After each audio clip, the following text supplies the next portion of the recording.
হুজাইৰ বিহুতলী খেলপথাৰত অনুষ্ঠিত হোৱা ৰাজ্যিক উদ্যম সমাগম, স্বদেশী মেলা, উদ্যোগ উদ্ভাৱন আৰু স্থানীয় শিল্পীসকলৰ উৎসাহ হিচাপে প্ৰতিফলিত হৈছিল।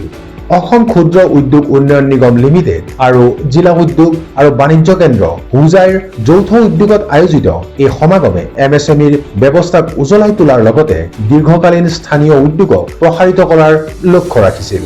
বিভিন্ন চৰকাৰী বিভাগৰ গণ্যমান্য ব্যক্তিসকলৰ উপস্থিতিত এই অনুষ্ঠানটিৰ উদ্বোধনী কৰিছিল হুজাইৰ মাননীয় বিধায়ক শ্ৰী ৰামকৃষ্ণ ঘোষদেৱে। এই অনুষ্ঠানত তেখেতে অসমৰ উদীয়মান ব্যৱসায়িক ক্ষেত্ৰৰ লগতে সূক্ষ্ম আৰু মজলীয়া উদ্যোগসমূহৰ বাবে প্ৰদান কৰা সুযোগৰ ওপৰতো আলোকপাত কৰে।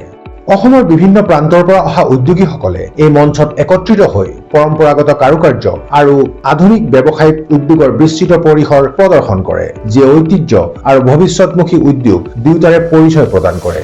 এই সমাগমে দক্ষতা, সহযোগিতা আৰু বিকাশৰ এক মিলনস্থল হিচাপে আত্মপ্ৰকাশ কৰে। অঞ্চলটোৰ বাবে ব্যৱসায় আৰু MSMEৰ এক শক্তিশালী ভৱিষ্যতৰ দৃষ্টিভংগীক সুদৃঢ় কৰে।